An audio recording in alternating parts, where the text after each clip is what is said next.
ایک دعا ہے، توجہ رکھیں گے، انشاءاللہ آپ کو یہ سمجھ میں آئے گا تو دعا مانگنے میں لذت آئے گی اور یقین پیدا ہوگا۔ حضرت عثمان غنی رضی اللہ تعالیٰ عنہ اس حدیث کے راوی ہیں کہ اللہ کے نبی صلی اللہ علیہ وسلم نے فرمایا، جو آدمی صبح اور شام 3 مرتبہ یہ دعا پڑھ لے، بسم اللہ الذی لا یضر مع اسمہ شیء فی الارض ولا فی السماء وہو السمیع العلیم، جس آدمی نے 3 مرتبہ صبح کو اور 3 مرتبہ شام کو یہ دعا پڑھی ہے، اللہ کے نبی صلی اللہ علیہ وسلم نے فرمایا اس شخص کو اچانک کوئی بھی مصیبت نہیں پہنچے گی، کسی بھی طریقے کی آفت اور مصیبت اس کو اچانک نہیں پہنچے گی۔ اب یہاں غور کیجئے دعا کتنی معمولی سی ہے۔ پہلی بات یہ ہے کہ ہم میں سے کتنوں کو یہ دعا یاد ہے؟ جن کو یاد ہے تو پڑھتے ہیں تو کس کیفیت سے پڑھتے ہیں، کس یقین کے ساتھ پڑھتے ہیں؟ جو لوگ پڑھتے ہیں ان کا یہ یقین ہوتا ہے پڑھتے وقت کہ میرے نبی کا فرمان ہے، میں چڑھتے سورج کو جھوٹا کہہ سکتا ہوں لیکن میں اپنے نبی کی بات کو جھوٹا نہیں کہہ سکتا۔ جھوٹا تو بہت دور کی بات نہیں، اس میں شک نہیں کر سکتا۔ آسمان اوپر سے نیچے، زمین نیچے سے اوپر کی طرف جا سکتی ہے لیکن میرے نبی کا فرمان، ان کی زبان سے نکلی ہوئی یہ بات کسی بھی صورت میں شک پیدا کرنے والی ہے ہی نہیں۔ جب میرے نبی نے یہ فرما دیا صلی اللہ علیہ وسلم کہ جس آدمی نے صبح 3 مرتبہ شام 3 مرتبہ یہ دعا پڑھی تو اس وقت اس دن میں اس کو اچانک کوئی مصیبت نہیں پہنچے گی۔ اب جو آدمی اس یقین کے ساتھ یہ پڑھے گا کہ میں نے چونکہ نبی علیہ السلام کی زبان مبارک سے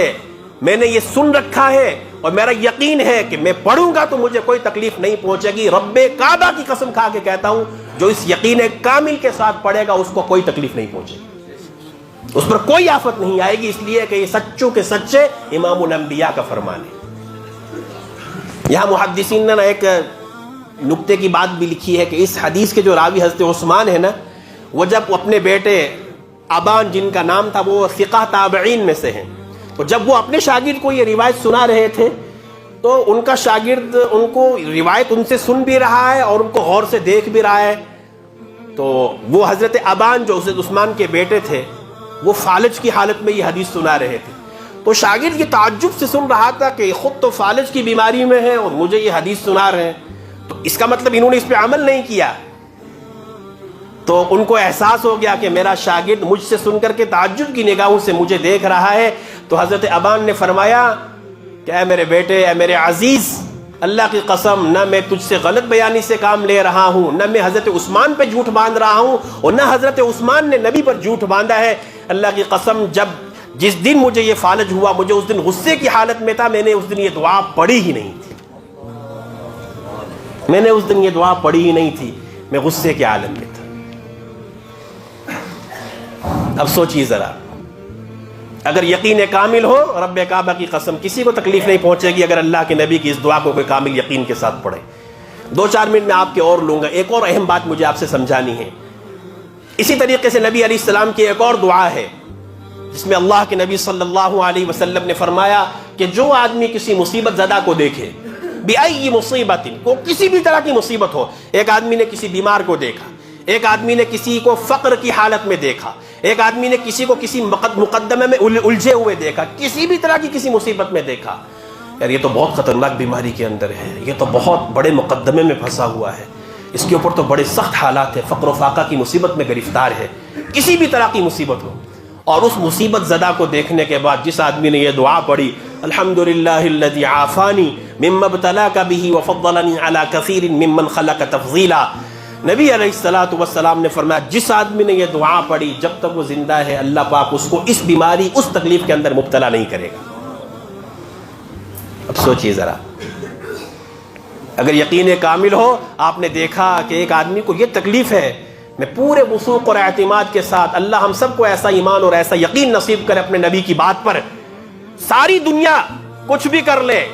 سارے ہمارے مخالف ہو جائے، لیکن جس مصیبت زدہ کو دیکھنے کے بعد ہم نے یہ دعا پڑھی تھی، اللہ کے کرم سے ہم اس بیماری کے اندر اس تکلیف کے اندر مبتلا نہیں ہوں گے، اس لیے کہ میرے آقا کا یہ فرمان۔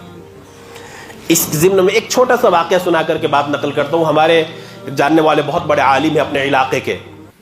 انہوں نے یہ واقعہ سنایا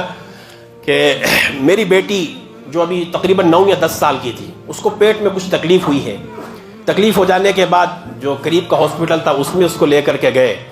تو ابتدائی تشخیص میں ڈاکٹروں نے کہا کہ آپ اس کو بڑے ہاسپٹل میں لے جائیے، ہم بڑے ہاسپٹل میں لے کر کے گئے تو وہاں پر بھی تشخیص ہوئی، کہا کہ آپ کچھ تھوڑا سا ہمیں کچھ شک و شبہ والی بات لگ رہی ہے، آپ اس ہاسپٹل میں لے کر کے جائیں۔ پھر تیسرے ہاسپٹل میں لے کر کے گئے تو بیٹی کو اس دوران شک ہوا، یہ کیا مسئلہ ہے ابو، مجھے آپ پہلے اس میں لے کر گئے، وہاں کچھ دوائی نہیں دی، علاج بھی نہیں ہوا، پھر آپ وہاں لے کر کے گئے، آپ وہاں لے کر کے جا رہے ہیں، مسئلہ کیا ہے، مجھے کیوں آپ بار بار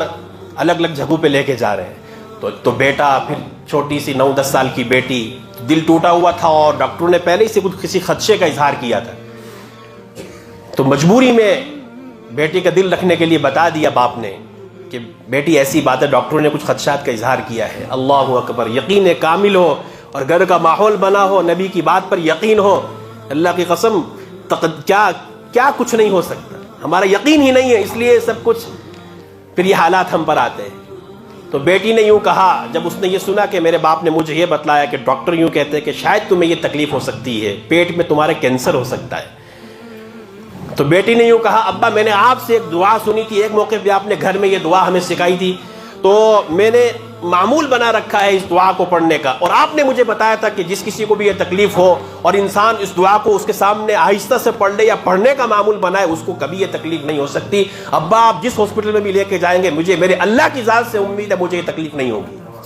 کیونکہ میں نے جب بھی پڑھا تھا آپ سے سننے کے بعد یقین کامل کے ساتھ پڑھا تھا، اور اللہ کا کرنا ایسا، وہ اللہ بڑا غیور ہے، وہ اللہ بڑا علیم اور حلیم ہے، وہ اللہ چاہے تو مردے کو زندہ کر سکتا ہے، وہ اللہ، اس کے اختیار میں سارا کچھ ہے۔ بڑے ہاسپٹل میں پہنچے ہیں، سارا کچھ، جب کچھ چیک اپ ہونے کے بعد کہا کہ اس کے تو شروعات میں تو ان لوگوں کو، پہلے ڈاکٹروں کو تو کچھ خدشات تھے، اور دوسری جگہ جانے کے بعد بالکل اطمینان ہو گیا کہ ایسی کچھ بھی بات نہیں ہے۔ ہو سکتا ہے کہ پہلے والوں نے کچھ خدشات کا اظہار کسی روشنی میں کیا ہو، لیکن جو اللہ مردوں کو زندہ کر سکتا ہے، زندوں کو مردہ کر سکتا ہے، جو اللہ کل قیامت میں ان پورووں کو ٹھیک کرنے پر قادر ہے۔ اَيَحْسَبُ الْإِنسَانَ أَن لَّن نَّجْمَعَ عِظَامَهُ، کیا انسان نے یہ گمان کر رکھا ہے ہم اس کی ہڈیوں کو جمع نہیں کریں گے؟ بَلَا قَادِرِينَ عَلَىٰ أَن نُّسَوِّيَ بَنَانَهُ، ہم تو اس بات پر بھی قادر ہیں کہ انسان کی انگلیوں کے پوروں تک کو بھی ٹھیک ٹھیک بنا کر کے پیش کر دیں۔ اس اللہ کے لیے کیا دیر ہے، وہ تو امر کن کا مالک ہے۔ اللہ تعالیٰ ہمیں کامل یقین نصیب فرمائے۔ اس لیے بات میں نے وہاں سے شروع کی تھی۔ اس وقت عالم اسلام کے جو حالات ہیں، ان حالات کی روشنی میں جو ذمہ داری عمراء کی ہے، جو ذمہ داری سربراہان مملکت کی ہے، بادشاہوں کی ہے، اس کا جواب وہ کل اللہ کے سامنے دیں گے کہ ان کی اپنی طاقت تھی، انہوں نے استعمال کیوں نہیں کیا۔ ہمارے بس میں جو ہے ہم تو اسے کریں نا، اور ہمارے بس میں یہ دعا ہے، دعا مومن کا ہتھیار ہے۔ اس لیے تنہائی میں دعا کرنے کی عادت ڈالا کرے، کچھ نہ کچھ وقت اپنے اللہ سے تعلق پیدا کرنے کے لیے مانگا کرے، بیٹھ کر کے دیکھے، دل لگائیں، ایک مرتبہ دعا مانگنے کی اگر عادت پڑ گئی، پھر دیکھیے گا کتنا مزہ آتا ہے اللہ سے مانگنے میں۔